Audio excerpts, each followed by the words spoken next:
so quiet. I don't like this already. This is going terribly. 100%. It's been 40 years! Yeah, actually, what was the last time we did this again? A year and a half? I forgot what. I don't know. I remember if he had like a made up name. The previous host and I did the last episode February of like 2023. Damn. We've had kids since then. It's crazy. No, yeah. Don't Why gaslight our Just audience? so gaslit. Why gaslight our Oh, audience? that's awesome. Who benefits from that? We're back to the OG situation of No one. one mic, 3 men. One mic, one room. Look, man. One love. Look, we say our last episode was the 10th episode, and that is true. We are on the 11th now. But it's also bullshit. We also had a Game Jar episode. We talked about fighting games. I can't believe Did this we is a make a Game podcast Jar episode. episode, actually? Did we ever end up making a Game Jar episode? We did one. We did And one. I still and have that was it. The We bag didn't of, do it again. yeah. Oh, you're right. You and I were in person. Yeah, I went to your place, and Yeah. you did it. That was- Soy Boy and I were in person, and I'm Chim now. I guess. Chim was not with us, but Soy Boy and I were in person for that. Mm-hmm. Yeah, that was an interesting time. But here we are today, all in person again. Ain't that some shit? We haven't done that since before we even uploaded our very first episode. Everything on YouTube was our second season. That was a fib the whole time. We're like Nico Avocado. No. Guys, the entire time, I wasn't overweight. I was It was just a social lying. experiment. I was just lying to my audience. Whoa! We're experimenting on ourselves. That's so cool. How low could we drop the bar? Jesus. Well, I think despite all the time that has passed, all the whatevers that have happened, all that matters is why don't we just jump straight to topics? I think it's just fun. I think it's fair. I mean, we could jump to it. We can talk about the Half-Lives that came out or whatever the larger the Half-Life 2. Half-Life 2 anniversary, because the game came out in Oh, 2004. Yeah. We Also, also- Steam came out September of 2004, something around there. So recently, like 2 months ago, they had their 20th. 20th. Yeah. 20th anniversary. Yeah. So I mean, we could jump on that. We could jump on. Honestly, I got a funny one. I can just drop out of nowhere. Yeah. I think this one's funny. I'm just gonna jump straight in and talk about. And to be clear, he has not told us the topic. He kept it as a surprise, he says. So Yeah, let's just do it. I still don't even know what the thing is. And the sad thing is, if it's disappointing, it's gonna be funny. If it's funny, it's gonna be funny. I really hope it's disappointing, just to Alrighty. spite you. So, I'm going to be quoting from IGN. The person that wrote this article was Wesley Yin Poole.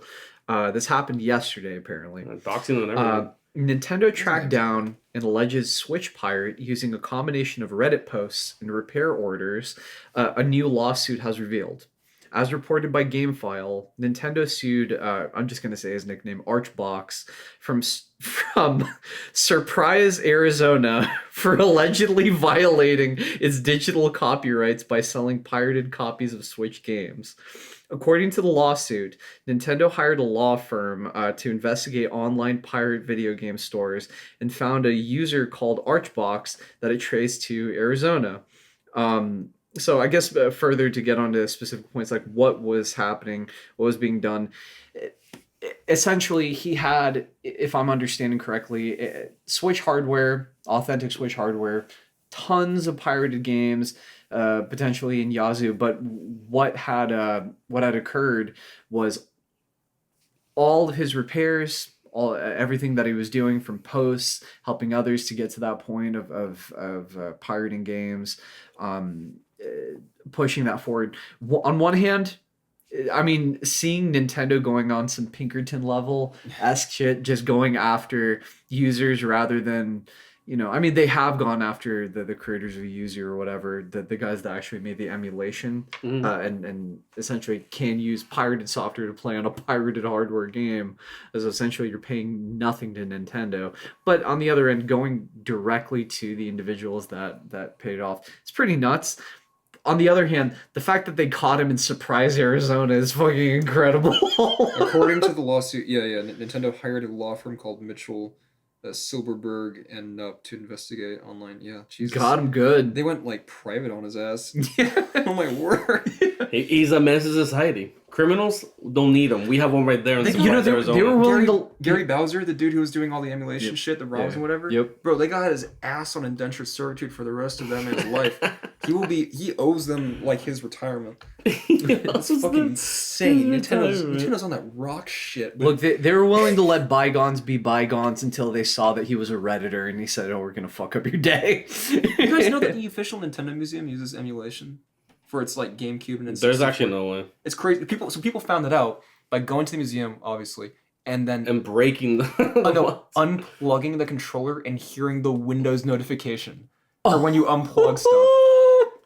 Nah. And so, in order to counter that, they just started like taping or gluing the thing, and so you had to like you couldn't Really just take it out. Yeah. Bro, I mean, look. I don't think they have a problem with emulation. They have a problem with other people emulating. Yeah, I mean, if they emulate their own games, they're not really losing that much money. They do that anyway on the Nintendo Online. But if a 7-year-old kid in Bolivia does it, they're losing money out there. You know, it's the whole entirety of Bolivia's GDP right down the toilet. Thanks, Nintendo. So we got to stop those dirty criminals on the tracks. Dirty? No, we're all dirty in this. So, it's like one of those. Would you download a car? I mean, would you download a Switch? Yes. What the fuck? Absolutely. And on top of that, it's like if Nintendo themselves emulated to the same standard as people emulating, like just independent people emulating the way they do. Mm-hmm. So like online frame rate, whatever, texture packs. The Silent Hill Enhanced Edition team, for example. It's okay. It's okay. He had a little stroke there.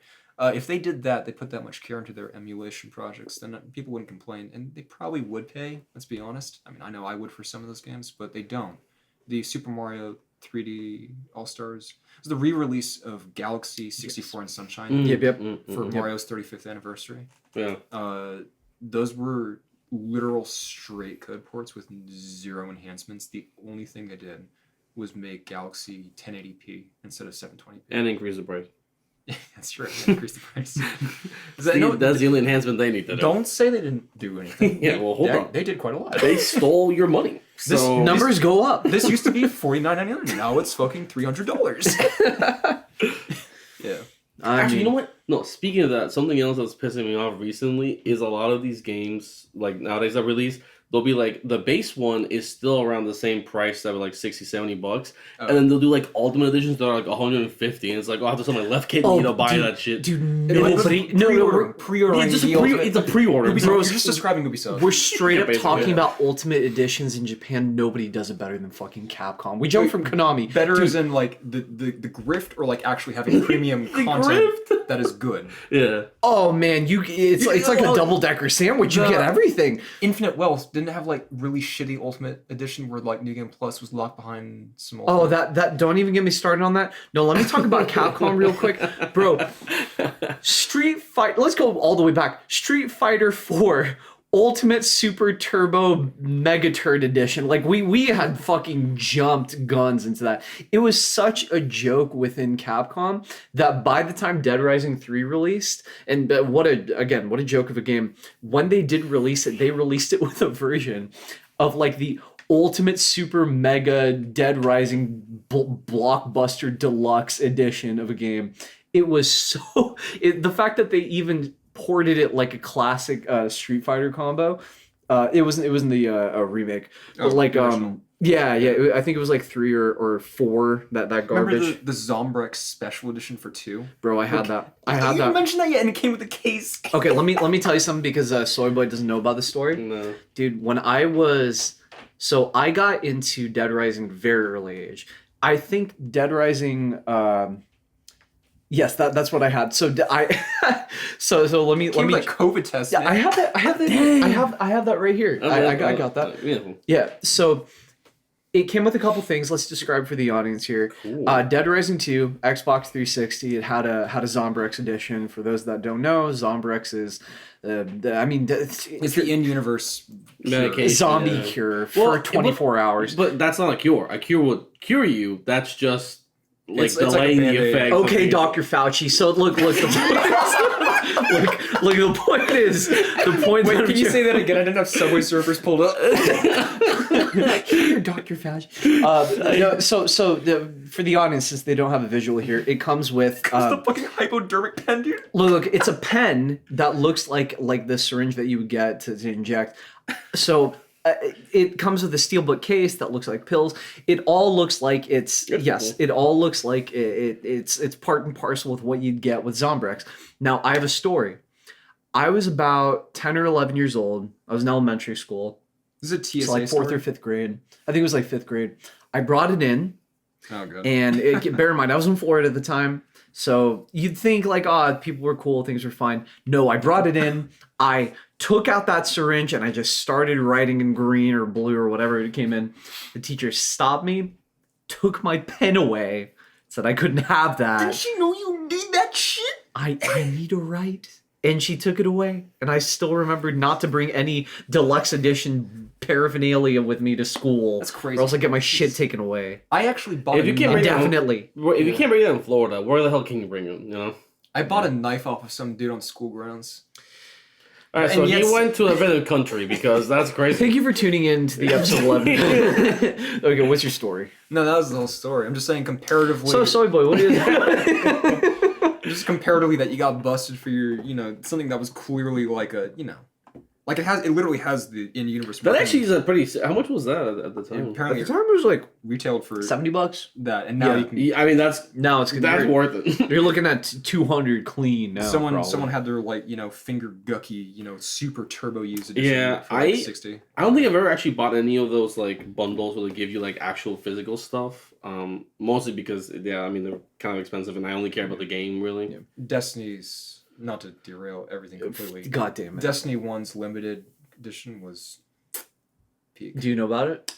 It wasn't. There wasn't like any like cool collectible. It was paper goods. Yeah, like nowadays the they come with like goods. They'll have like a little ghost shell, or I think the one for The final one was actually pretty cool. The final shape came with like a. It was like a tower. It was like a nice tower statue and a nice like codex of war. It was I mean, cool. yeah, I guess. But I don't think it was worth The it. original Destiny 1's was just an art book of specifically the guns, which Destiny's the whole point. Like in Borderlands, Yeah, you well, just- it's a looter shooter, so yeah, that so makes sense. it was only about the guns, and it was in the style of the in-universe armorer, like the manufacturer. So it felt like a catalog, like an in-universe Yeah. catalog, which is like really cool, and it came with like postcards and a map and shit. Something about like pre-COVID, like 20. Pre-COVID. I don't know. When was it? 2016, right? That was Destiny 1. That was definitely pre-COVID. Yeah. Destiny 1 God damn came it. out 2014. 2014. 2014, yeah. Something about that time and years before, like with the manuals and all sorts of stuff that you would get to really build in the universe of what like the hardware and the shit that you were getting. Yeah. Like, dude, I think back to like Twisted Metal Black, where if you actually open it up, it's a PS2 game. Yeah. You open up the manual, you scroll through it. Every character. No matter what character and car you're driving, you're breaking out of a psych ward. The manual in the game with the default game, It was like there. it was It's a dossier. psych evaluation Yeah, that's cool. from a doctor. That's actually kind of sick. and back then they really cared about those manuals. It was a thick like a book. Demon Souls had And- like the entire first section, like the actual strategy guide. Really? Yeah, in the manual. That's cool. Yeah. Yeah, I mean, well, here we were gonna say we weren't gonna derail with Destiny. I did want to say We because did. you just mentioned Dead Rising. We were just talking about Dead Rising. I want to talk about real No, quick well, since it did just come out. Is it the Look, DRDR? look. Listen to me. I'm not gonna Yeah. talk on this. I do want to say What's that? we had talked. Goddamn. Look, the last time we brought up remakes, we were talking about Resident Evil 4, which had Yeah. either just dropped or it hadn't dropped yet. But we did talk Yeah. about that on the podcast like well over a year ago. That was still a time of like sunshine and rainbows. Like we barely had any remakes at that To point. be fair, 2023 was like a freakishly good year for gaming. Yeah, it That was, it was decent. insane. A couple of remakes for sure, but Yeah. it was nuts. Yeah. And of those remakes, I mean, Dead Rising 4 and Dead Space, you got what you needed. It was okay. Calm down there. Hitler. Let's not do that All right. arm gesture. Jesus. It was Let's- this okay. high. All right, okay. The visuals not included. Police, this guy right here. Like the thing that I'm trying to say is we had a good time the last time we were here with remakes. Yeah. We were still coming off the high of Capcom's magnum opus and 2, the silly, laughy, goofball garbage truck that was 3. It was fun to point at and laugh. It was the dumbass of the group, but it was fun to laugh at. And then we had, you know, our magnum opus with yeah, I mean, really debatably, out of all the games, when we think about, let me list them out. We're talking about Resident Evil 2, 3, 4. 4 is fucking fantastic. Remakes, exclusively. Arguably, Dead Space. The Last of Us, even though it was Last of it was Us. unnecessary, but it was still good. But it still used everything source. It took all the even down to the cutscenes. It took every bit of every animation, and just slimmed it down to whatever they needed it for, and just ported it to newer models, newer textures, new engine, all that fine. In-engine cutscenes as opposed to Something that I wish we had Hydra here for. Unfortunately, he's never been on our podcast before, so the audience might maybe know him. Spectre that looms over. Yes, Yeah, at this point, honestly. I mean, you were the ghost in our Silent Hill episode, but this man really is a fucking out there deity out there. Here's the Look, with the hoodie, look, the one that is the most debatable out of all of them, because we have had some shit ones this year. The most debatable. You just mentioned it. Lollipop Chainsaw. Yeah. I don't know. There've been a bunch of remakes. The only game I play with one hand. Okay. But there's so many. No, it's not about it's not about DRDR. No, I'm sure you just talked about. We're talking about Demon Souls. Oh, Demon Souls. Demon Souls is arguably. I mean, it was until Silent Hill 2 remake came out, and I promise we're not doing. Oh, you mean we're not doing that? We don't have to, but I swear I will give myself. We a will minute. do it, but in this episode, that might take the entire episode. It's not worth it. It's not. I don't. Look, here's the thing. I don't know. I don't have anything to add because I didn't bother watching it. I just. He doesn't care, audience. He doesn't care. It means nothing to him. He's fine. You say your tickets at... Oh, I'm not going to make that joke. I was going to say something about Poland. Look. Classic Polish joke. Look, all this aside, we had some shit in this year, but with Demon Souls... I really hurt myself. Stomping your own He balls? stomped on his own foot. No, I hit my my Achilles? Yeah, I hit it on my other foot. Damn. Oh fuck. Well, he's got the soul of a demon. I got this little moron. Look. I'm a retarget, you know what I'm saying? Retargeting as we speak. Can we tell the audience what the fuck? We Fuck can't. no. Okay, whatever. No, fuck Screw you guys. Inside joke stays inside. Get out. Also, they're not babies. I think they're getting what we're trying to say. Imagine the one viewer we're giving some sense like a child. And coppers all over our ass. The one viewer that was with us, no halal guys, just like I think I get what they're saying.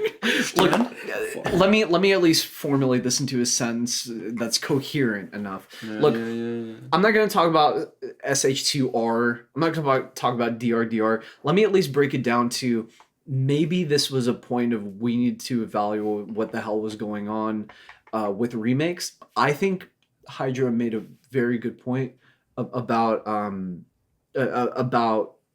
Demon Souls being what that was, where it was just like a cut right in the middle.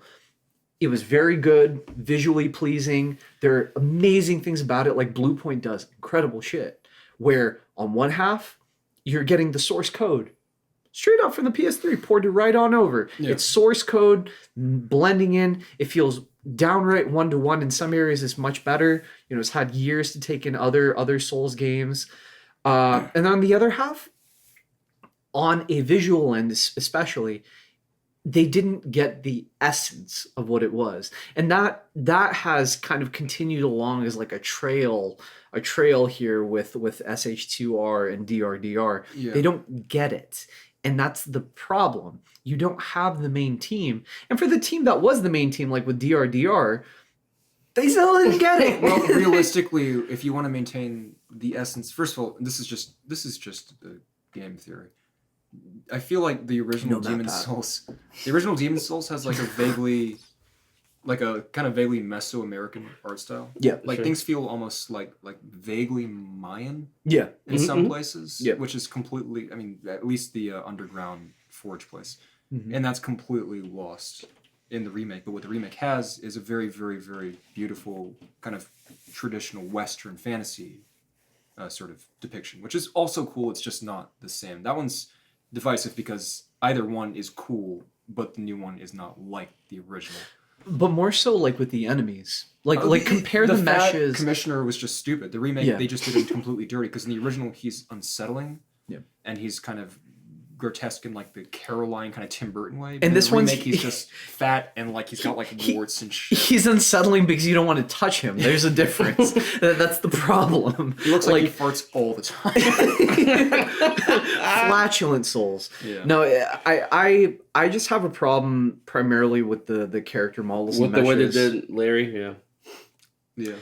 Are we really gonna talk about DRTR right now? I honestly just want to mention Larry because that video. Damn it, you're so right. But like super, That's so funny. super quick, just on the point of remakes. What I want to say aside yeah. from that opinion was Yeah. that generally, what people remember most about these games is the consequences of technological or like time or budget limitations. Mm-hmm. And so the only way to capture that, that je ne sais quoi of your mind filling in the blanks is to literally just play the old game like as it was, ideally with like like an upscale, some kind of emulation trickery. Upscale, maybe like a small texture pack, but to otherwise leave the limitations in place.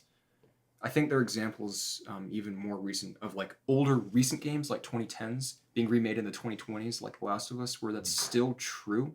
There are elements of Naughty Dog's artistry in their like Uncharted 1, 2, 3, and The Last of Us, like those games, where because of the limitations of their own engine, a lot of their levels have props that feel placed very deliberately. Whereas in the remake and like Last of Us Part 2, maybe Uncharted 3 a little bit, it's just like, here's foliage fucking everywhere. Here's like, look at all this detritus on the ground. Like, look at all the wrinkles on Joel's face. But that wasn't ever the point. And the emotions conveyed in the original art designs, even though they were kind of unrealistic, like Ellie's like eyes proportioned to the size of her head, they give the impression of like this is like a she's like a naive child and the world is terrible and cruel. And then when you make her look as tired and jaded as Joel in the remake, that gets lost. So what you're saying is more Ellen Page. Elliot Page. Yeah. Oh God. Oh, Sorry, David Cage. Whatever. 2025 is coming. It doesn't matter anymore. Look. This is dump smear. What? Here's what I'm getting. Tell me if I'm wrong here. No, And wrong. it- So fucking wrong. okay, well, hold off. At least can I let say me. you're wrong regardless? Okay, well, check this out. Hold on, Here's what I'm getting. He just ignored me. If everybody is look with all the downsides of all these remakes and all of these Bro, can you let a brother do his work? What's going on? all right, we're just passing baggies in the middle of this goddamn podcast. Look, with all the downsides of all these remakes, at the very least we can get a boost from our PS5 Pros, right? I mean, just an extra like what, There's no way you can say that. 5 to 20. Shut your whore mouth. When they debuted that price tag, my jaw hit the fucking floor. They are out of their minds. Dude, Xbox dissolved. It I dissolved. remember when the weekend after they came with the announcement, and you came at me with disbelief, and like, bro, it's not even worth half that price. Like, you look at the metrics because now people have it. They're testing it. I haven't seen You it. get at most, you get a bump from a game that used to be like kind of shitty 35-ish, 55, baby. That's what I'm talking about. Did you just dab yourself? Yeah. They need to know that actually. But the point is Sony's going unchecked. So that at the time we were recording this, Microsoft has had a lot of high-profile failures, notably the consequences of Arcane releasing Redfall and Tango Gameworks God. putting out one of the highest Dude, critically acclaimed games of whenever that was, 2022 or 2023. I think so. Hi-Fi Rush, and Xbox closing them down and one half of Arcane, and then saying in the wake of Tango's success, we need more small, successful games. They don't know what they're doing. And on top of that, the whole acquisition of Activision, this $70 billion one, they have yet to have that make money for them. They're still at a deficit they because they're go releasing on other through platforms. I remember Yeah, the government was trying to it's done. stop it. Yes, he tried to stop it. UK tried Yeah. to stop it, but it went through. So okay, cool. they're under Xbox / Microsoft now. It is funny actually because I remember when Redfall came out, it was so dog ass. Like, it wasn't even bad. It was just not even finished. Like, it might have been good. Did I not just say that? No, but now? like a lot of people are saying, like, oh, the game sucks. Like, no, it doesn't suck or is good. It's not anything. It's literally not even done. It was basically a beta what they released. Yeah. And then Conquer came out. And it was somehow worse. But that's what I'm saying. Sony is so unchecked that they can afford to lose reportedly up to $400 million. That's the mixture of both acquiring the studio and the total development cost. Allegedly. Realistically, I think we're looking at maybe like 200 to 300, but yeah, I think allegedly up to 400 mil. Because it was also meant to be a transmedia push with like a TV show and whatever the fuck.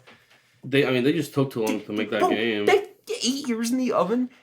Fucking, what is it, like a week? 8 years in the oven and that chicken's still raw. That's crazy. It was, and they removed it. Sony removed it. It got delisted from Steam instant. It was like within a refunds. week of it coming out. No one was playing it. No one was buying it, Shit. and they took it down. It's incredible, and it's the. I mean, it's not like this is some conspiracy. It's just some people at the top. I'm not going to name which CEO that recently left PlayStation. Right now, it's November 2024, so you do the math. Wow, so you really just doxed everything but the name of this place. Jim Ryan. Oh, And I didn't think you were saying- presumably whoever else, I'm sure he wasn't the only person. They were like John Riccitiello types, and he was one of them. Made for this live service push where they had all these highly, like these legendary single player studios, Naughty Dog included, say, hey, let's go make live service games. And like the only one that popped off was Helldivers 2. And the only reason why that popped off is because Arrowhead, the developer behind that, they've been making multiplayer games their entire life. They're the ones who made Magicka. No, really? Back in the day. Oh, shit. Yeah, I know. Magicka and Gauntlet. So, it was inevitable for them, but for like Naughty Dog putting in, 3-4 years into their factions live service just to can it after Bungie, did some work with them and they came to the realization like, oh, we're Naughty Dog. We're known for, Uncharted and Last of Us and whatever, and Jack and Daxter and all that. So if we want to do this, we're going to have to not do any of that for years. Yeah. And this is going to be our whole life. All of us have to be hands on deck all the time. We're going to have like grave shifts in this office that maybe typically didn't have them outside of like crunch before release. Like none of these studios are built for that. And the ones that were purpose built, like I think they're called Firewalk for Concord, they were built differently. yeah.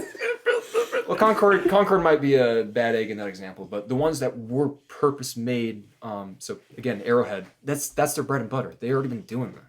You can't just have the dude who's been making, you can't ask Team Cherry, right? They're the Hollow Knight devs. Yeah. You can't ask them to make an extraction shooter. You can't even ask them to release Silk Song, actually. So, fuck that, actually.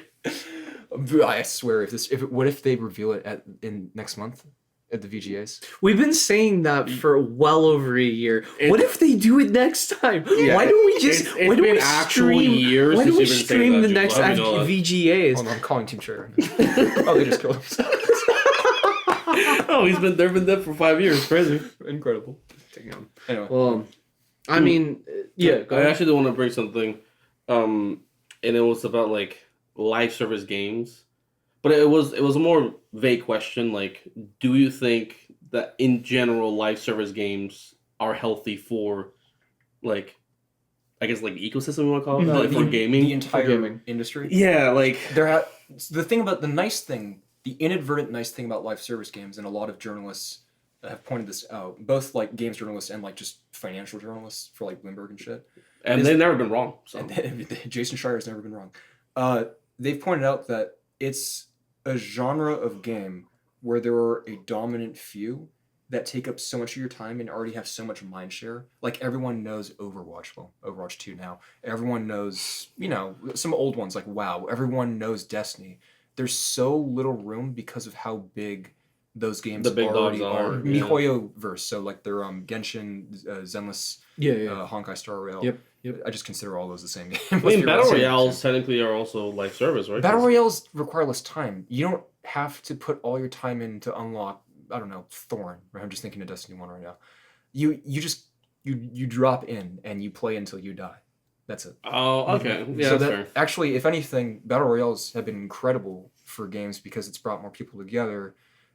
social deduction games like Town of Salem, and then eventually Among Us. Yes. Those are great because they get people together, and there's no requirement for you to like grind or level up. You just Or hang out. your Sky, you know. Sky, oh yeah, Sky Children of Light's a Sky, really yeah. cool example of an MMO whereas somebody put it, you cried at an experience. It's a very, it's a whimsical kind of heartfelt Little Prince style. Well, it's a reminder of you don't have to have, and I don't know how it is in terms of It does where they make gangbusters. money. They make money the same way Destiny does, where they have a merch store, they have a season pass. Okay. No. Okay. Destiny loses money. Let's be very clear about this. My bad. I don't know, Chimik, if you knew this, but last year they one of the big debacles was that apparently some files got leaked, and apparently they were down 45% on the projections for what they thought they were making their money. 45, damn near half. What about Damn near half. Keith Parsons, the CEO, like gobbling up supercars? Like Yeah, fucking so that was breakfast? the other thing is like Yeah. when that thing came out, it also people were found out. I don't think it was through file, but just like through social media, or whatever, that he was buying like supercar to supercar, and Like, he has, oh, like he has a vintage. huge collection. And they're like, man, if he had to spend the money in the game, maybe it So- wouldn't be down this fucking way. The public outrage was misplaced because it's not like you do whatever you want with your money if you're successful. Well- The problem is he could have pulled an Iwata, like Nintendo. He could have given some of that money back into So his that's company. what I was telling my And he friends was didn't like, do that. if the game was in a great place, everyone would be like, oh, he deserved those cars. Yeah, no exactly. problem. Yeah. It's just because it went to shit that they're all like, oh, like he shouldn't be buying all these cars. He should be putting that money in the game. They And were- I'll be honest, even if you put that money in the game, it would not be. So let's be very clear about this. the only thing you should be putting money into is just the alleged D1 port to PC. Yeah. Oh my god, dude, that's all I need to do.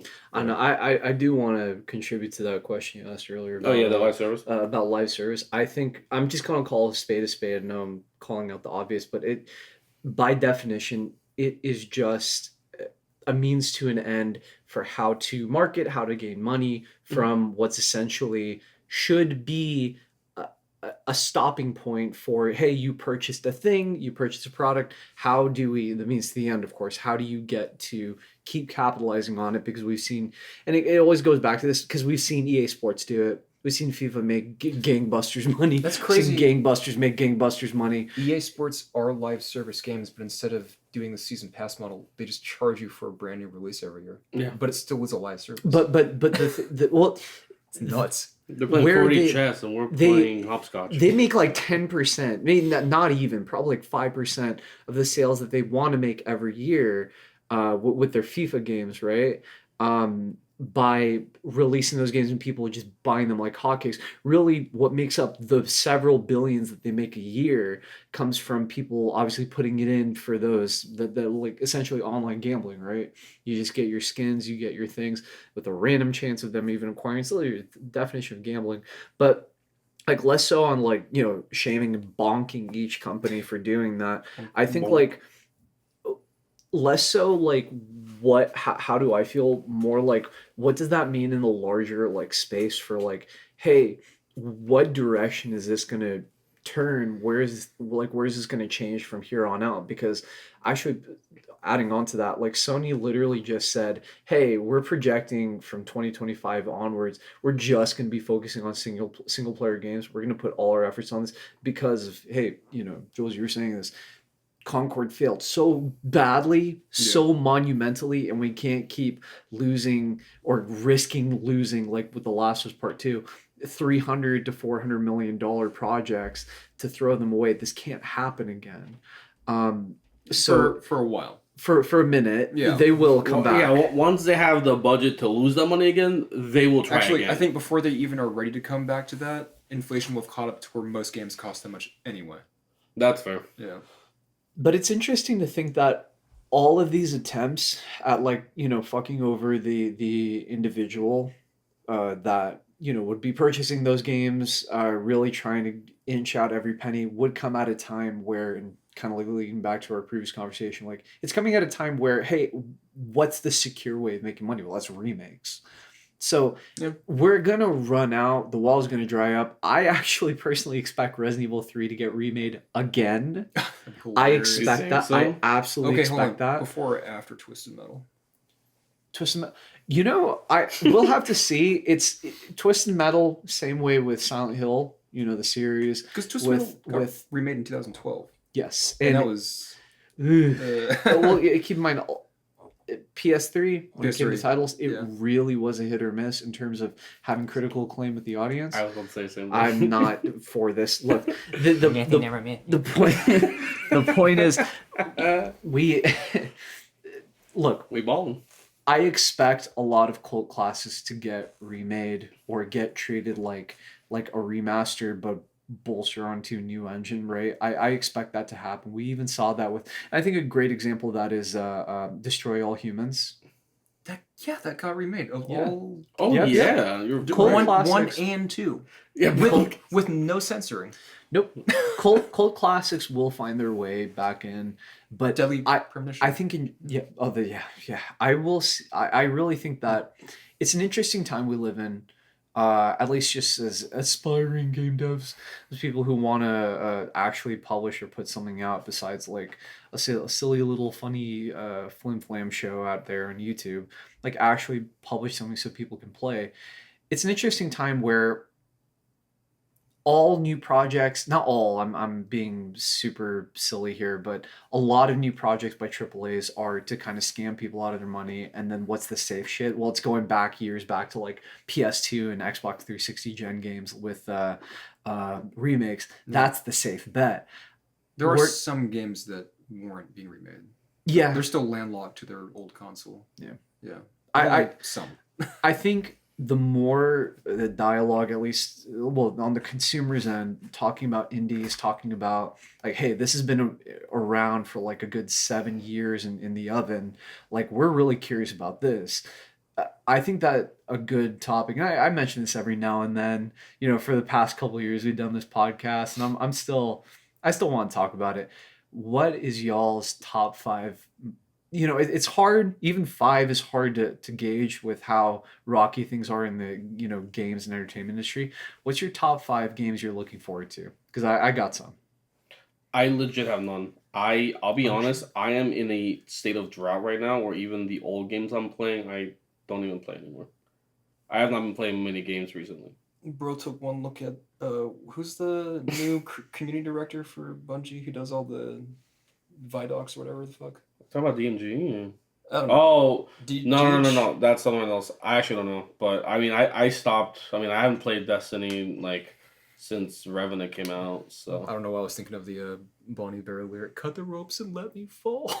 It's all about these moments. The moments I uninstalled this game. Yeah, that's a really good moment. That's my favorite moment. Jim, you missed it. The Vidoc where they showed off the It was Final expansion. Shape. Yeah. They kept using the word moments as like a catchphrase. Oh my goodness. This season we're focusing on moments. It's all about the moments. The moment you face the witness. The moment you unlock that exotic engram. The moment I close the fucking shit. We're trying to remind you of your moments that you've lived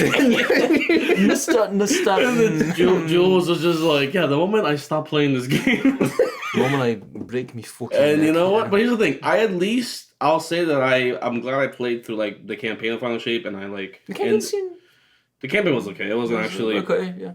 I still think the Witch Queen one was better, but it was okay. Like it was a good ending. Like, you know, you kill the witness, and they did at least finally listen to the community and do like a 12-man activity, which was kind of fun. Just seeing 12 guardians beat the shit out of the witness. That is cool. Yeah.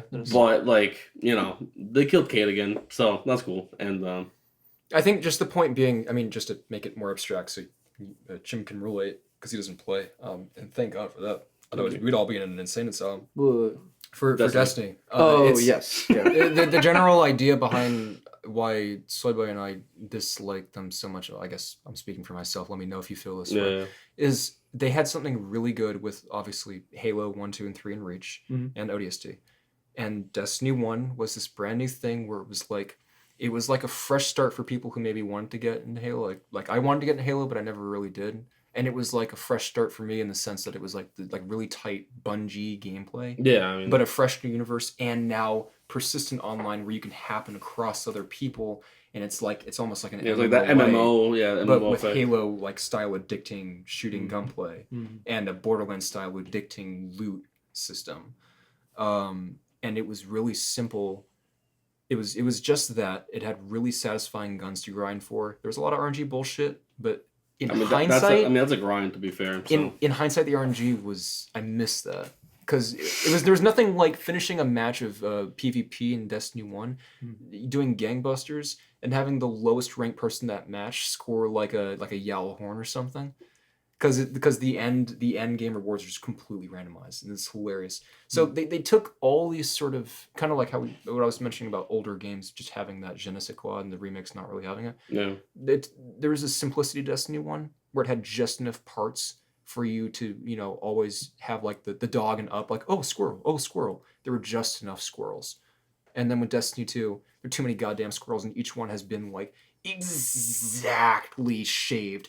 Everything has a crew cut to be as like median level fun as possible, which is it's insufferable. And it has feature bloat. Gambit was a mode that debuted and like never had any love at all. The year 2 Gambit, they updated it for maybe a year, and then they stopped giving it updates, and it's been going downhill ever So since. the point being, they kept doing a bunch of stuff, and much like Concord, they were not listening to their customer base, their players. And Inside Information has detailed a very similar to BioWare, a very kind of hubris laden. This is all alleged. Very hubris laden leadership of like, oh, we have that magic because we made with BioWare it was like we made KOTOR and we made Mass Effect, so everything just works out for us. Yeah. And then with Bungie, it was like we made fucking Halo. We're the fucking Halo team. Reinvented the shooter for consoles. Yeah, It's like, allegedly the files say that it wasn't even the devs. The devs were actually fighting to improve the game. The devs were fine. And the management was like, no, we don't need to do that shit. management is what was. We don't do improving around here. We don't use the word fun.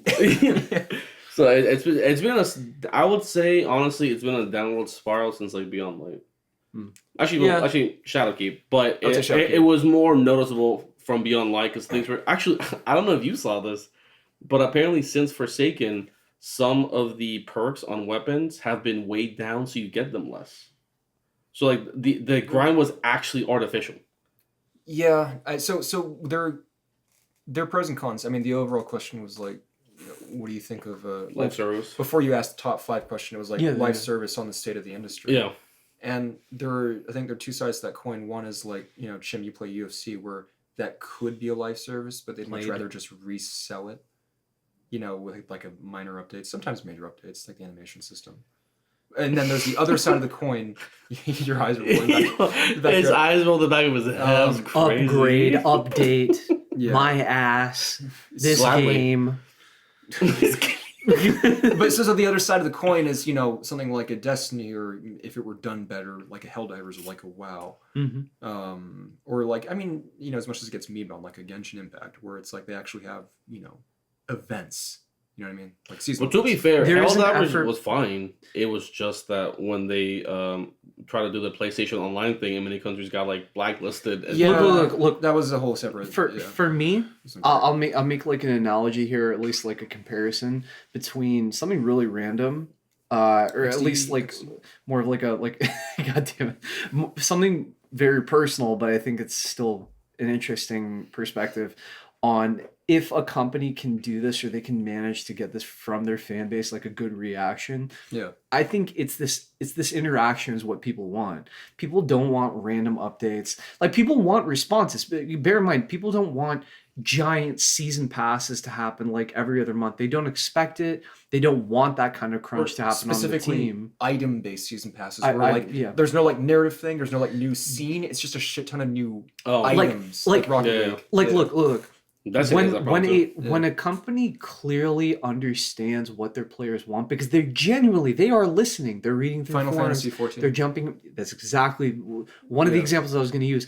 But I'll tell you what, minor patches, like we were talking about UFC, where we're talking about, hey, the players genuinely think that the block system is busted. I can't like punch anybody through their guard, so they're gonna they're gonna increase the impact for every time it hits the guard, so the guard breaks, and hey, you can't keep your hands up the whole time. Minor things like that in fighting games, in shooters, you got your CODs, they're fine as they go, but I think on larger scale, like updates or season passes or whatever, the interaction component's really big. And I was talking about a comparison here, I think is really good. Way back when Pokemon Black and White came out for the DS, the Nintendo DS, they used to have events at GameStops and EB Games where you could show up for a chance to battle, and you could only do it once. And this was so cool. You would show up to them on random days where they would host those events. Tons of people would show up just to see if you could get a Mewtwo. Why? Well, there's two reasons, and kind of a live service, like live service before there was ever a live service, or at least a consideration of it. Firstly, you would show up in person with other people. There's this interaction, kind of similar to how, like on a fighting game, and people would show up to tourneys and meet people and hang out and exchange numbers and shit. Like that's fine. Secondly, when you would show up, you have the chance. Here's the RNG, right? Do you have the skills? Do you have a party that can handle Mewtwo, and you can beat him and you can capture him and everything's good? Fine, you can. That leads on to the second point. Everything's transferable. And that's why there is actually, and to add on to what you're talking about, Destiny and guns, there's value.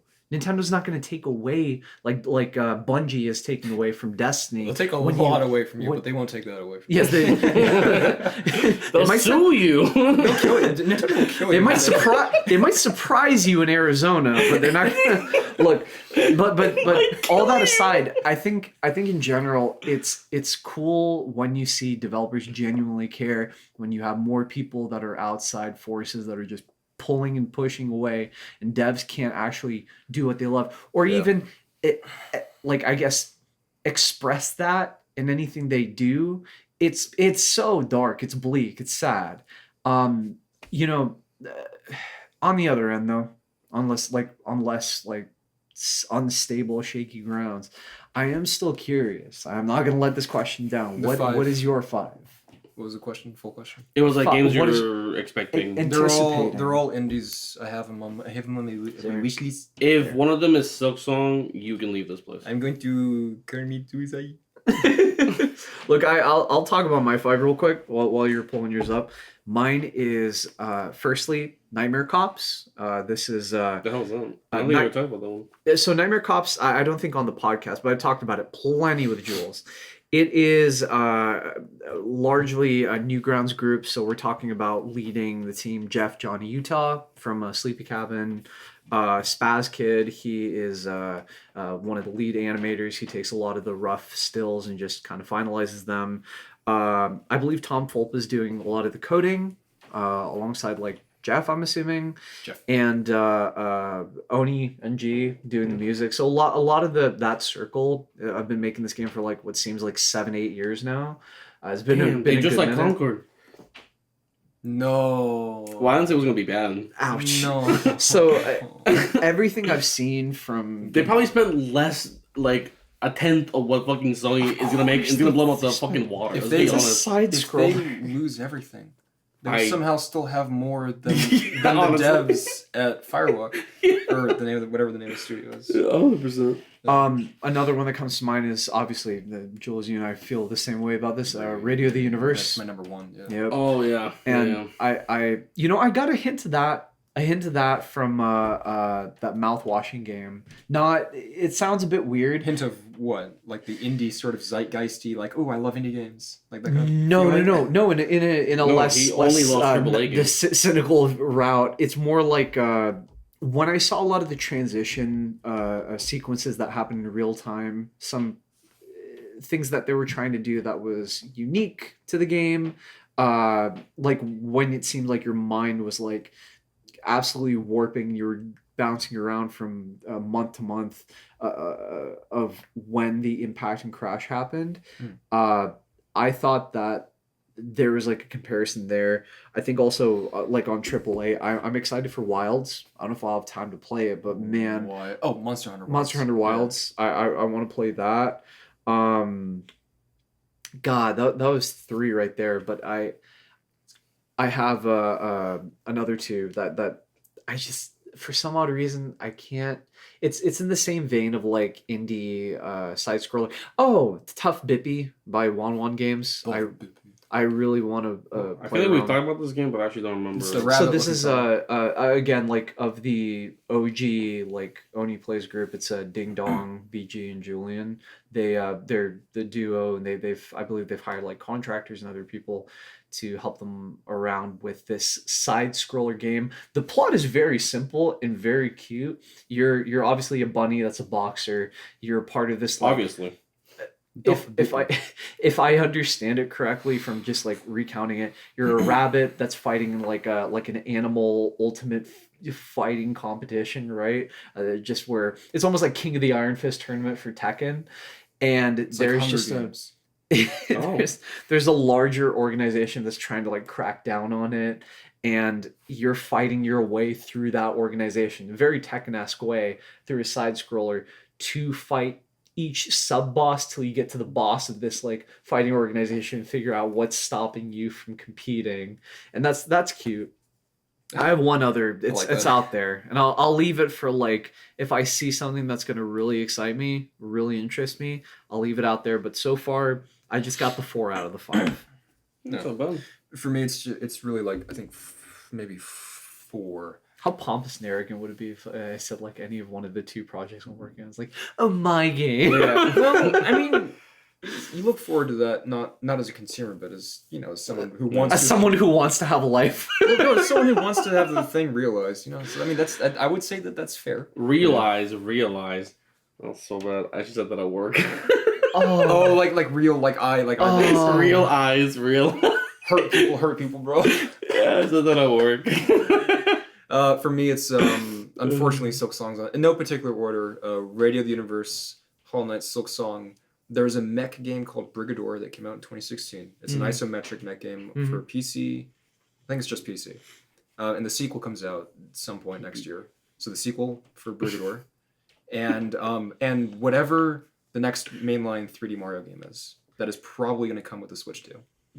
They released the Mario game recently, didn't they? Like the Mario and Luigi Underworld. Or No, like the next mainline. Oh, like platformer I see. Yeah. sequel to Odyssey. Like That's an definitely Odyssey coming in Switch continuation. too. I hopefully that'll be a launch title because Odyssey wasn't. Breath of the Wild was a launch title, and then Odyssey came in And that's October. a great title. Breath of the Wild is great, but it's crazy how Tears of the Kingdom makes Breath of the Wild look like it's like a beta. It's insane.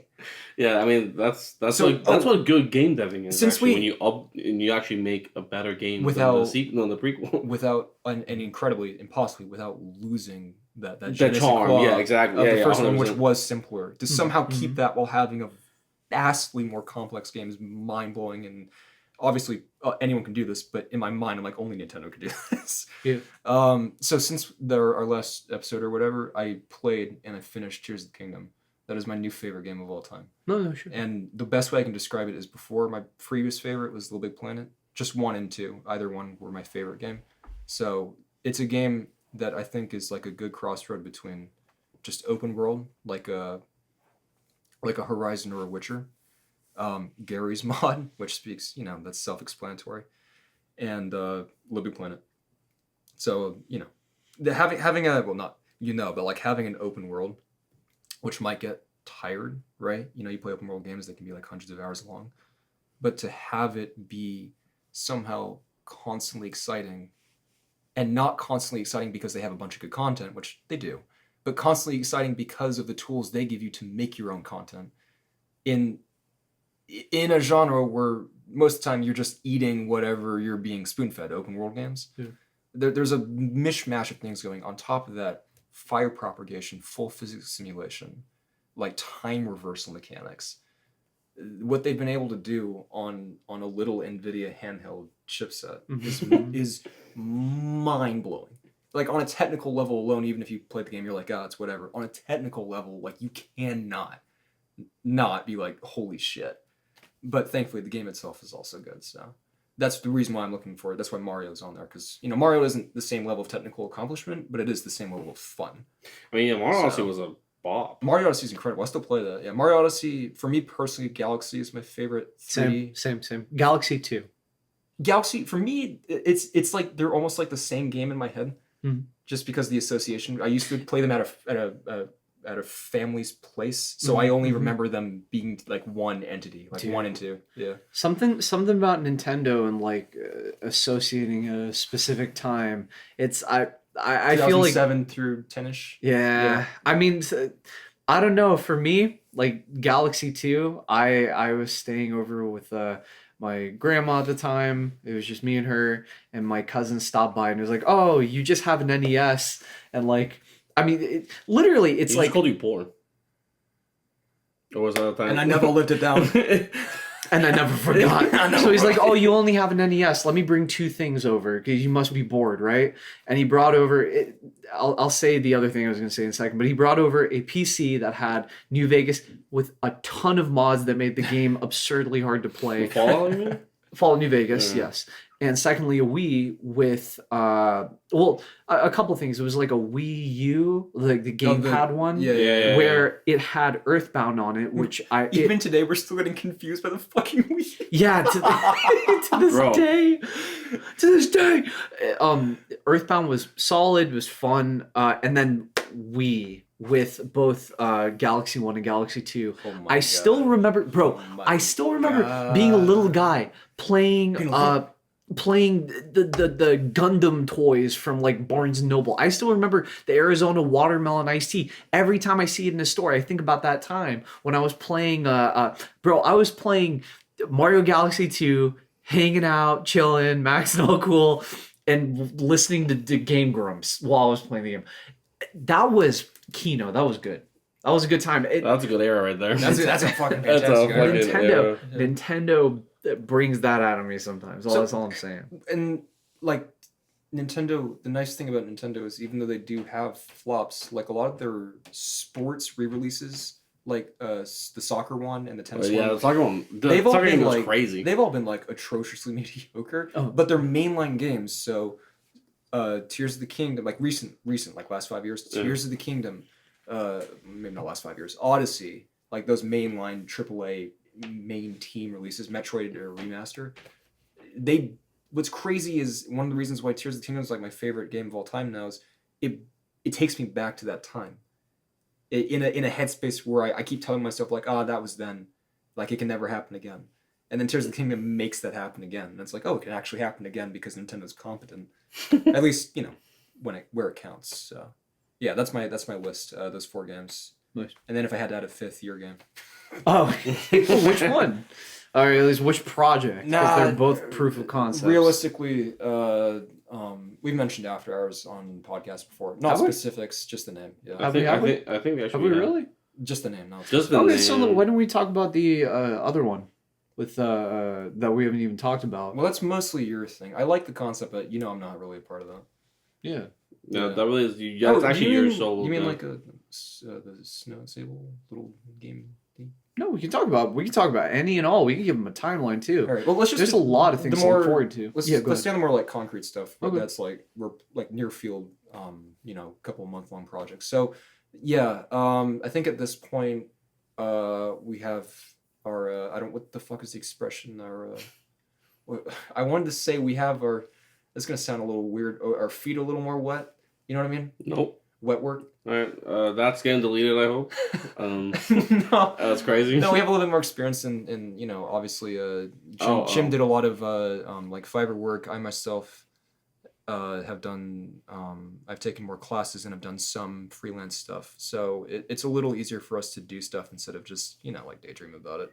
And we both have I have I have some conceptual like what do you call them, soundtracks that are like finished. Chim has actual playable demos for a variety of ideas that all of us collectively have, or you just have on your own, Chim. So with all that, experience that we have since the last time we called, which is just us, doing the thing we were already doing, but Yeah. doing more of it. One thing we really wanted to do, especially with Soy Boy and Shim moving to where I am, and we're not going to say where, but it's somewhere on Earth. Is It's Portugal. It's Portugal. Sorry. Yeah. It's, My real Lo name siento. is Joao Gilberto. Give it Estate. Bésame mucho. No, just make a small game. And so the small game that we had in mind, loosely based off of the 2021 game Sable. In Sable, you play as just you play as like an adolescent, and she's going through her tribe's like rite of passage to like basically leave the nest and find a job, is the blunt way of putting it. And in the universe of Sable, everyone is kind of like, it's like a vaguely Tatooine kind of planet, and everyone uses little hover bikes. And so the whole point of the game is you just kind of like figuring out what your life is supposed to be, all while you develop, this sort of like Mad Max style relationship with your vehicle as you keep kitting it out with like different parts and all that. You keep learning about this wasteland world around you, and it's very simple in that regard. It's simple with a purpose. Its purpose, of course, is just to like, hey, we're back in town. We got to figure out how is it like being able to work together. The purpose of us making a game, is that it's literally small. It's literally the purpose, Yeah. of course, as Jules mentioned, is just to be able to figure out all the kinks of like, hey, how do we create a framework? How do we create a pipeline? What do we do to like make some level of structure? As mentioned, what you're saying, like actual structure to be able to work together. That's the end goal for that. From all like aside from all the personal projects we're working on, like something we can all come together to say, hey, this looks like there's a beginning, middle, and end. And then there's been enough time behind the scenes, like before even considering this would be the project we'd start on, that would allow us to say, hey, we had enough time to like concept on this. We don't have to get stuck on making the art, doing the music. As a matter of fact, I would care to say most of the music is done. It is, yeah. So originally, the main thing I worked on this past year, and since the last episode, was just my mixing capability. So I took some time from composing stuff to just work on audio like engineering, signal chains, outward gear, using plugins, and knowing when not to use stuff to make it as simple as possible, make my workflow as efficient as possible. And also because mixing is, I mean, to put it bluntly, mixing is maybe a little bit more of a given when looking for freelance audio work than composition is. So it was in my own best interest to learn how to mix well and not just rely on other people to mix my stuff for me. So I'm much better at that. Obviously, still have a way to go, but I'm at the point now where I feel comfortable mixing my own stuff. And so huge chunks of it conceptually are already done. The story is quite simple, much like the Sable game, where there isn't some grand overarching story. I think for our game, we have it loosely figured out that you're kind of a courier, like New Vegas. The game's rigged from the start, and you're just taking a package from one point of interest to another, and there's like some cute dialogue, and that's literally it. And one of the reasons I personally like maybe starting a project like this in an engine as like a 3D space in any engine, Unity, Unreal, I think we're using Unreal, is just because 3D is a little different. We've done a lot of 2D stuff before, proof of concepts and all that, but for something to be so simple, for us to not get tripped up over our own like sort of admittedly grandiose, justifiably grandiose, because I think we have really cool ideas. I'm sure every dev says that, but I do think we have cool ideas. To have something that's not some big cool idea, to have something really simple that lets us kind of just cool it with that grandiosity and go, okay, this is just a simple thing. And it takes the stress out of making something that we want to have impact on the world. And just like, if this has impact or not is besides the point. We just wanted to make something really small so we can get I'm going to say it again, get our feet wet. But even outside of like the 3D scope, like on a 2D end, Lentinula, which we talked about before, also exists in a very similar framework, albeit that was a long game in comparison to I was just about to say, albeit in comparison to Snow Sable, it's a much longer game, at least by maybe, who knows, 20, 30 to maybe minutes to maybe an hour. I'm projecting this. We nickname it Snow Sable because it's set in the snow. This Snow Sable game of ours, I'm envisioning it to be less than an hour, whereas Lentinula could be an hour. I was thinking it would be between 2 and 3, but we'll the the level of curation of content in Lentinula is significantly higher because the pacing that's required to get a player through that many different like events and enemy encounters while having it stay fresh and snappy and engaging takes a lot more power to design before you even touch an engine.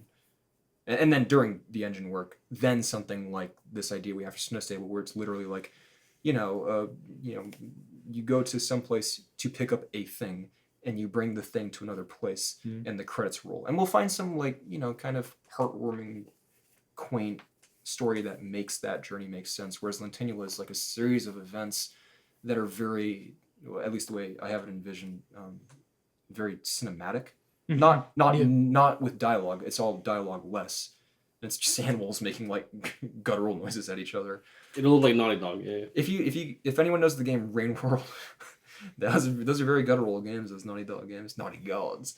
The Rain World is something very primal in how animals react to each other, because Rain World simulates an entire ecosystem of just feral creatures, and they're all out for your ass because you're like toward the bottom of the food chain.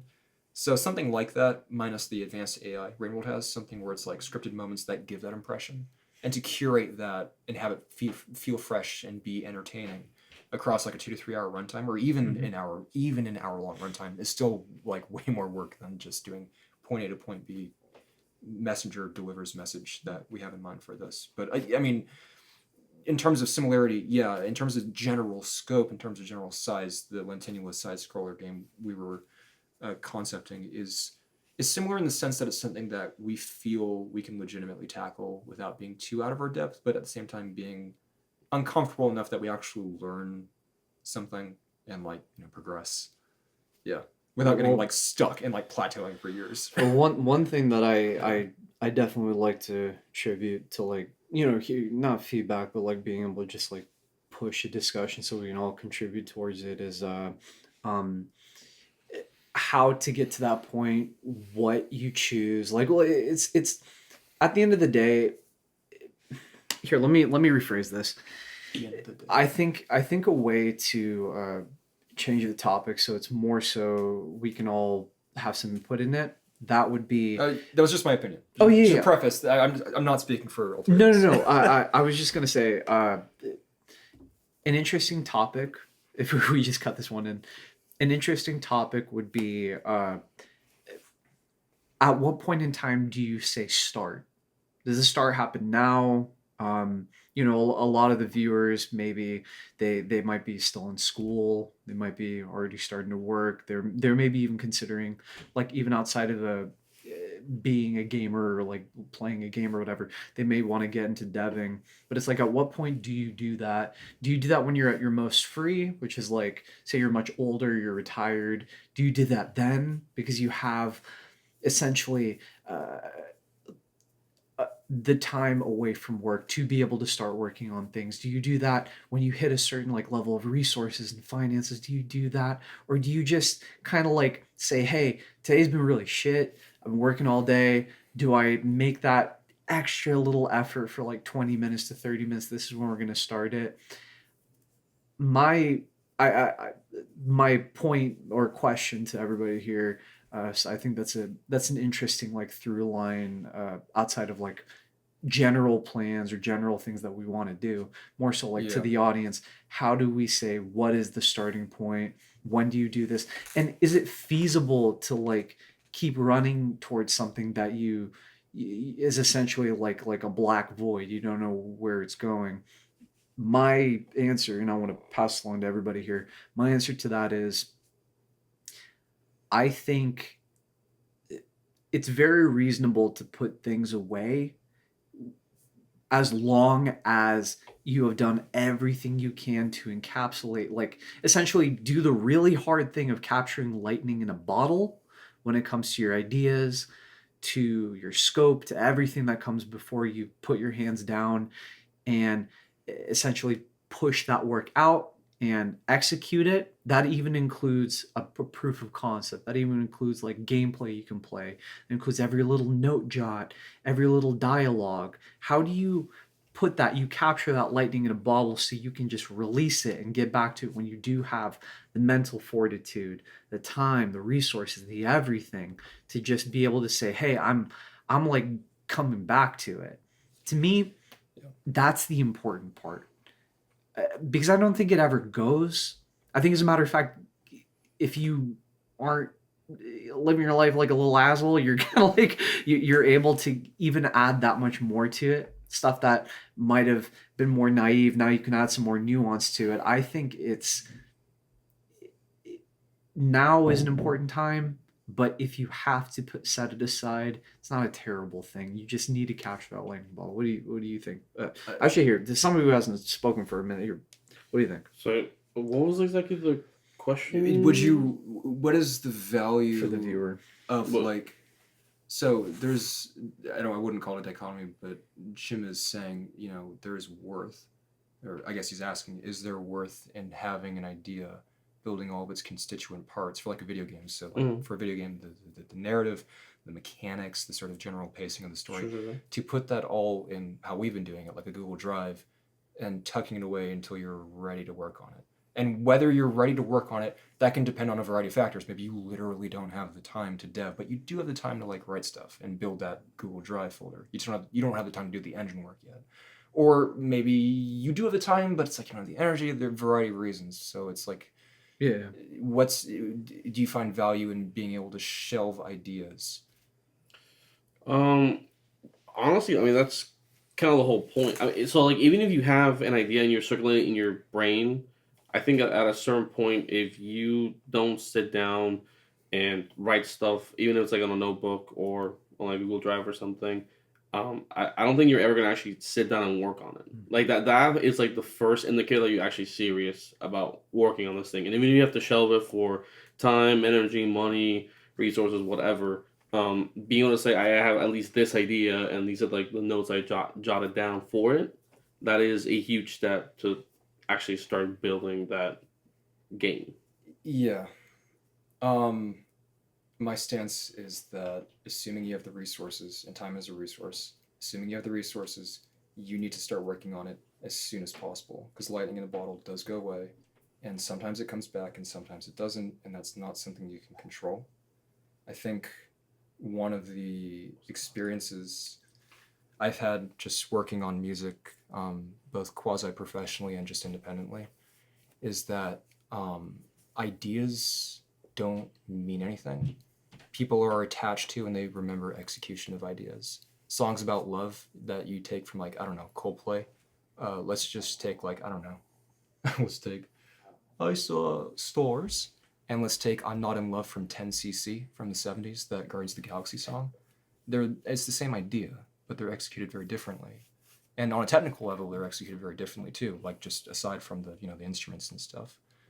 And the way I personally have come to see it now, especially with writing and recording and mixing, is there are enough constituent parts in a lot of creative endeavors where if you can afford to start, again, if you have the resources, you need to, because every single component of building something as complex as a video game needs the the inertia, the momentum. Mm-hmm.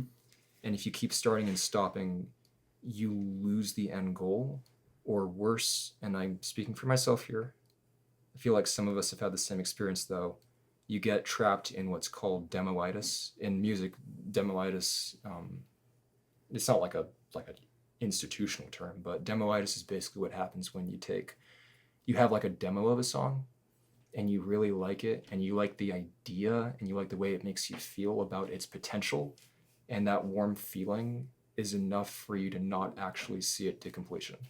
And it's really dangerous, not lethally, but it's dangerous in the sense that satisfaction of knowing your song could be good is enough to stop you from doing the hard wet work of actually Completing the because song. you want it it to good. You want it to exist. You want in it to your exist. imagination somewhere where it's warm and nice and safe, and not go through the trek or the process of hey, can we actually get it there, and So- that may take a million tries. It might, but it also might not. And something I've learned after doing a variety like this EP I did for an EP. I'm so EP for Snow Sable is like my third or fourth thing like that. It's the first one that's actually mixed well, so that's a 1st. And I've written my own. I've written at this point. I don't know if you guys know this. I've written about like 30 like songs. Most of them are shit, like singer-writer songs with like lyrics and shit. Most of them are pretty bad. Some of them I quite like. And in order to get to the ones I really like, I had to get through the shit ones. The classic Ed Sheeran quote, right? Where it's like, I'm gonna paraphrase, you're sort of like your soul spilling out its radiance and creativity is a water tap. And you turn it on for the first time in years and it shoots out shitty water because you just hooked up the pipes and all that. But you keep running it and it will start shooting out clear drinkable water. In the form of a singular drop. The expectation, of course, is you're No, gonna get. I Well, wouldn't- that is the quote. The full quote might be that, Yeah. in my experience, the water is not the finished product. The water is your ability to create finished products. No. I mean the really good stuff that comes out, not the shitty water.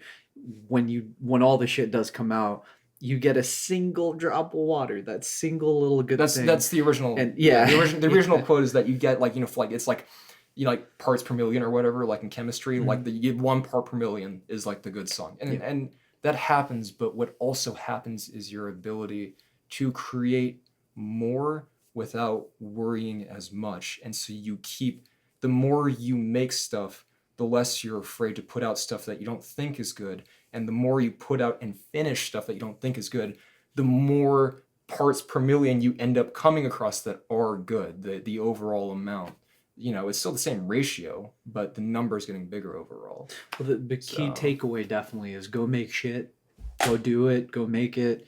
There is a clear faucet. You might not be where you want to be, or maybe your head's so swollen that you want to, in a good way, not in a negative way. Yeah, but your head is not where your hand can reach, so to say. You can't play a note or play as fast as you want to play or draw a line that you want to draw that's perfect in your head. Still got to do it. I think my concern, at least, I'll say that will be my bottle cap to the bottle of the conversation. At least on my end, I'm just on my end at least is I'm concerned when you say you are part of a very realistic, subset of people who don't have the resources or the funds, right? So sometimes you can end up with like on a macro scale, like a Concord-esque decision where all you're doing it is for money, and that will completely affect the artistry of what you're making. Because if you're treating it as, and not to fully like turn into like full reverence to what you're doing, but if you really do treat it as a commodity or a product, and that's the mindset that you're coming into it, you do miss out on what I think is very important, at least my end is very important, is the artistry, right? And that, unfortunately, that does take a toll when you're trying to spend enough time and you realize that, hey, maybe this thing can make me quite a decent chunk of change. And so you put time into it for other means or other ends, and then other time is put into marketing and et cetera, et cetera. The point being is I do worry a bit when you cross that bridge, rather, for art as a product or art as a commodity, the art itself will come out worse on that end, and that rush kind of spirals you. I'm not saying is the catalyst or is the thing that makes that happen, but that rush to make something has the potential for it to turn out that way. To counter your point, Mr. Shapiro. Yes. A lot of products. I might battle rap you. I'm just saying. Just warning you. A lot of games that I personally remember fondly, maybe it's true for you guys, I remember them fondly because for what they happened to be when I played them. Mm-hmm. I didn't know the backstory. A lot of games like Little Big Planet 1 and 2 were completed on normal amounts of money and normal amounts of time for AAA and the golden age we're talking about, like 2007, 2010-ish. They happened to be the way they were because They just happen to be like that. In my personal experience, Good for the devs, good for the player, essentially, is what you're saying. no, right? like what I mean is, and there was in the games that I've enjoyed personally, Mhm. there was no correlation to amount of time and resources given and amount that I enjoyed them, Yeah. because everyone's different. People out there really like Destiny. That's all I'm saying. Um, These But people they're- are called wrong. yeah, I know. I call you that all the time. Destiny 2, by the way. But there was, in my experience of games that I've enjoyed, there are small indie games like itch.io games that are surprisingly funny and also shitty at the same time in weird ways. Mhm. And games that are flat out incredible that take a gajillion years to make, like Tears of the Kingdom. Which is crazy with Tears of the Kingdom when you think about it, because it's built on top of the map and assets for Breath of the Wild. But when you play the game, you see and you think to yourself, I'm surprised that this didn't take longer to make. I'll stop gushing about TOTK there.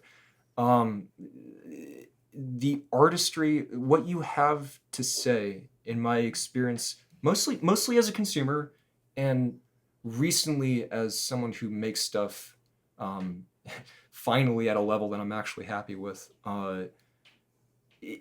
You just need to make stuff, and you really need to be okay with making shit. Now, here's the problem, and you bring this up, Shim. Mhm. You can't have that mindset with $400 million. Oh yeah. You yeah. can't. At that level, no. You need to be established, and you need to be a goddamn guarantee. Even at 200 million, you need to be a You have to guarantee. be shitting gold on that stage. You have to, dude. You have to be the goose that lays the golden fucking DualSense or whatever. Like, you cannot, you can't fib, bro. You can't fib. I Not think- at that level. I think That's my fibbers sort of are- parlay. You can't at that level, but at our level, you know, Where at the level where fibbing is basically required, like because we're not gonna really learn. well, no, I just mean like in terms of not in terms of skill, not in terms of experience, just in terms of current output. That's what I'm saying. Current output and current like financial obligation. Like, no one's investing in us, and we're not currently required to output anything. So we're in the same camp as like hobbyists and like recent started indie studios. We're in that same camp where there's no obligation. We have our own lives. We have a varying level of resources that goes up and down. Sometimes it's time, money, but it goes up and down like this. And it's not like, you know, Concord's blazing high 400 mil fucking tightrope act up here, right? So They're gonna teach that one in history class though that much. they might, because it was significant. Hit the fucking button and I just scared the shit out of Yeah, me. but at that level where there's no financial obligation and you want to do this just because you want to do that, and if I'm being blunt, the passion is still there, and it's not being obfuscated by money Mhm. yet. The most important thing to do, in my opinion, is to just do. And if you have, like we do, and this is why, you know, audience, that's why we talk a lot, and the stuff we do is kind of more behind the curtains, and it kind of starts and stops. We have really, admittedly, grandiose ambitions, both collectively and individually in our own projects. And sometimes it gets in the way, but the thing is, we really believe in these ideas. Mhm. And some of these ideas, one of them at least, is not because the other ones are bad, just because I know more about After Hours, Mhm. is really, really goddamn good, and it's enough to warrant starting and stopping to see it come to reality. So, in the meantime, I personally have smaller projects, and that's where I keep my momentum going. And I think in that sense, if you're in a group and you all are, you know, coming together to do like a bigger thing, but you all have your smaller things on the side that you do all the time, it's important to keep those smaller things going all the time, so you keep that muscle, because again, it's not the idea that matters, it's the execution.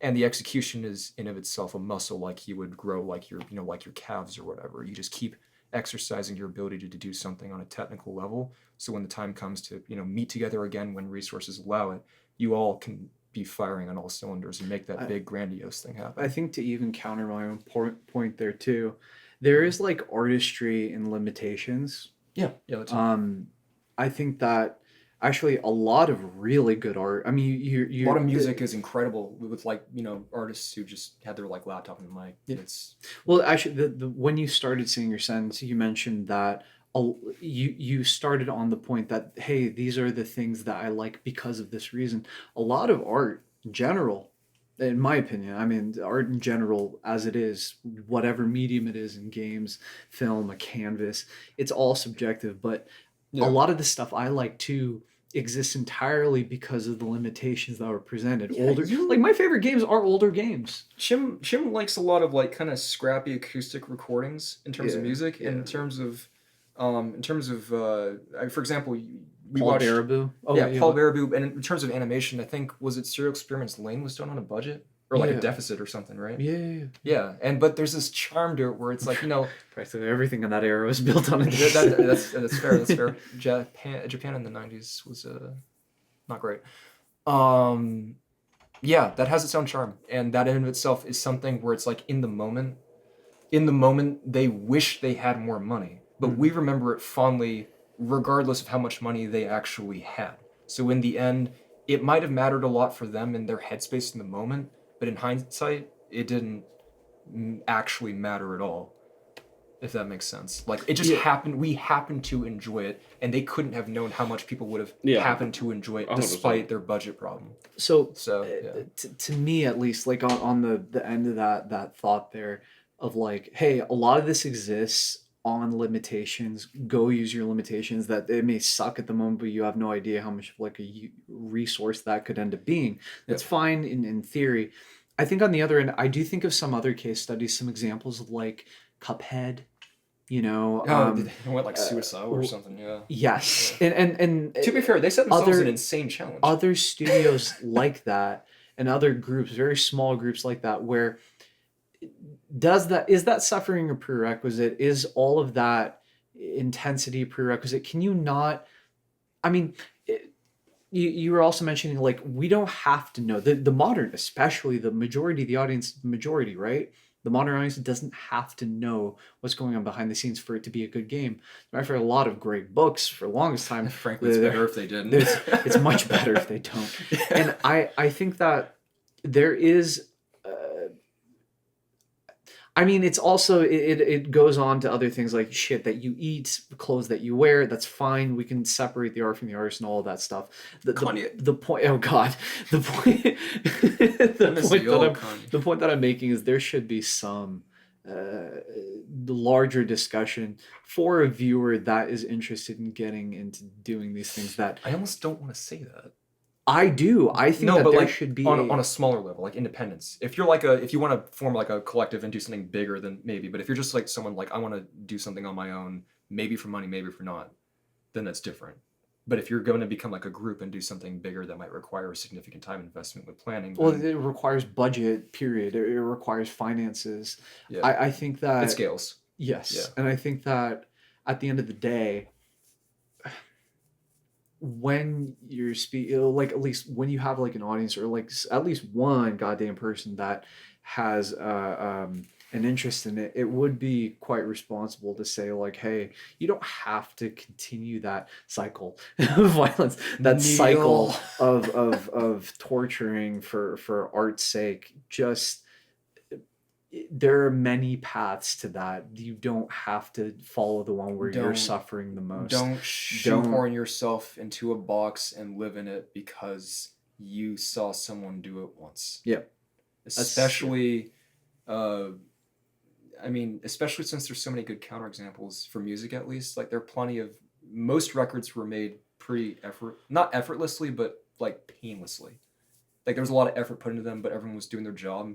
Like typical kind of 9 to 5 sort of mentality where it's like I clock in, I record my parts, whatever, I leave, we go get a beer, whatever, and then like the album's done. Yeah, and a lot of good albums. And those aren't trash albums. You know, like there are like a lot of Radiohead's albums, you know, like after they hit their success with OK Computer, they were allowed that space, which granted, they hit the success first. Oh yeah. And then they were allowed the space. And it's like, well, I mean, do they have anything really meaningful to say once you hit that level? And it turns out, yeah, they did. They did, you know, Hail to the Thief, Kid A, Amnesiac, In Rainbows, which is like, you know, a deeply personal album, right? Even though they were all they weren't like in the headspace that the album makes you think they might have been in. We'll put it that way. Hey, and now they can leave concerts in the middle of the show. So he came back. He came back. Tom York had political heckler, and he left at the second to last song, and then came back for the last one. We can talk about games. We can talk about Concord. Don't bring goddamn Palestine, Israel into this podcast. Who is Kid A? okay, no Diddy.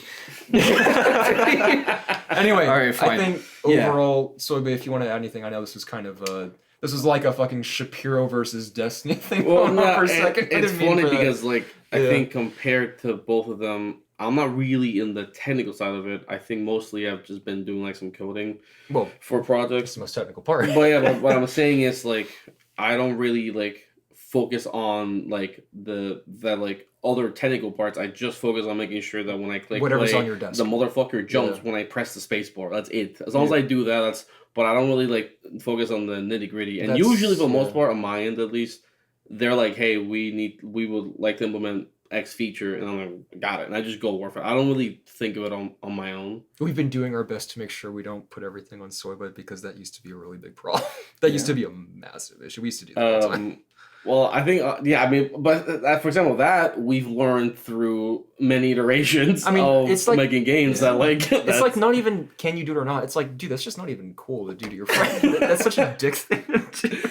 I didn't mind that much because I did actually want to learn, like, how to do coding. Yeah. Well, I didn't want to learn coding. You didn't mind when we were learning this stuff, but when we're in the thick of it, like a Team Cherry fucking year 10 of making Silk Song, I think that might have been a problem.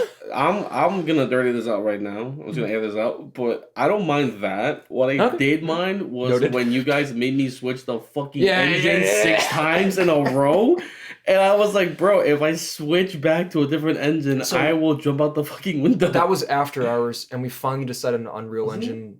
Well, it was many projects. It was most recently After Hours, but it was across everything we've tried doing from Carpe Diem to Lentinula to After Hours, and we finally decided on Unreal for After Hours because of specific like particle and like weather effects. Yeah. And we already have a bunch of like assets and Quixel and shit. Yeah, exactly. So like, but again, like I didn't really mind it that much. I actually did enjoy it to an extent. It was fun learning like how to make shit work with like C#. So right? Soyboy On what? On Unreal? C++. Okay, yeah. Can I just write that down? Oh no, C# is Unity, right? Yeah, C# is Unity. That's what it was. I gotta write that down. Soyboy enjoys excessive, copious, stupid amounts of. Bro, that's what I do all work right now. So it's I'm sorry to bring it. That's great. Yeah, it's not like it's any different at this point. I'll take any challenge. Yeah. Well, I think this is a good stopping point. We talked about games. We talked about making games. I think it's fun to be able to come back. For like a coming back episode, that's pretty good. Hey, this ain't too bad. We got some shit to talk about. There's a difference between having a lot to say and rambling. No, that's what I'm saying. I think we had a lot to say. Oh, We're not rambling. That's what I mean. Well, yeah, I was gonna say like I didn't say much, so if anything, you guys. You wanna take the floor for 5 minutes? Just some insane political shit. Can you imagine? No, and another thing. No, I don't really have anything to add at this point. I think I'm good calling it here. It was a good conversation. That was a good episode. I think our plan is that for now at least, I personally don't want to have a plan until the next time we record. If we record again, then we should have a plan for some kind of. Yeah, that's fine. If this is like a one-off, I think This that's was okay. fun. Yeah, Yeah, because this- we mentioned this sort of scenario we're all in, where it's like we have our own different obligations and. Yeah, because for me, it's like Yeah. I'm not in the headspace, like in the right anything for like For now. podcasting, game deving. Like I need to be able to find some ground, some stability, which is why a lot of what I was talking about the latter half here was about that. Yeah. I think it's important to find your grounding, and then just run with it. When that is the time to do that, I think. I talked a lot about what I was thinking, but it doesn't matter too much. Here, audience, if you wonder why we've been gone for so long, and in case it wasn't clear, because we said it already, it's like we've all, as Chim has been putting it, we've been finding our sort of equilibrium, or the baseline test from Blade Runner 2049. So that is important. I'm aging in real time. Interlinked. What does it feel like to be in the hands of the ones you love? I don't know. I don't know. You're a ray trace IRL. You kid, you ever pulls you aside in an alley?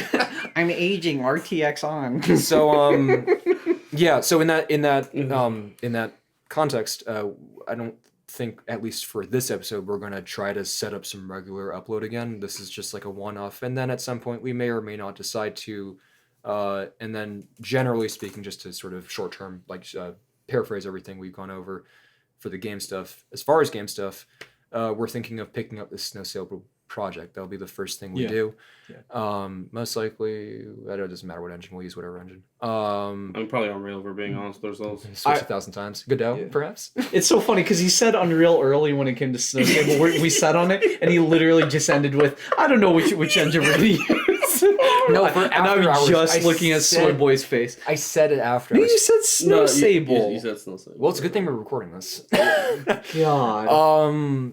Yeah, so that's what we're up to. And if we make any serious progress on that, that obviously warrants an episode. And if we make a normal amount of progress on it, then we'll figure out what to do. We may or may not do an episode. I think for actually also, Yeah. we could for stuff like that, like small updates. If we ever do like other game jars, we could just do like a 5-10 minute in the loop, and we just talk about. Well, you know how game That's jars what we like used to do. it's us pulling things out of a bag. Yeah. Top 10 things you hate about game development. And the longer we're developing with each other, top 10 things we hate about each other. the bag just gets bigger and bigger. It's Air out dirty laundry to ruin the other person's life. Wait, you committed tax fraud in 2009? First with game deving, then with like game deving with each other. Like first is like, oh, it's just when things keep crashing. Number 3, Soy Boy, pull your fucking pants up. You just hear him go, no. Close the fucking door. Your pee-pee's been up the whole episode, bro. It's vital that we get that under control before we release, brother. Before release, yeah, all right. We'll be releasing, bro. Trust me. I'm not gonna have any intro. All platforms. Oh, I'm platform agnostic. I don't see platforms. I don't see platform. I'm not gonna have any intro music for this because it's all really, really low quality and I don't have anything new, so it's just gonna be a cold open. I hope it's okay with you Sick. guys. Yeah. We started off with this is gonna go bad, and we were so right. Y'all have a good night, or a good morning, or a good whatever. See Good y'all. riddance. Remember to DM us down below. There's not gonna be anything below. I was about to say that so bad. How you gonna praise Muhammad when you make no profits? Do you guys have an email that's critical to national security we can put in there?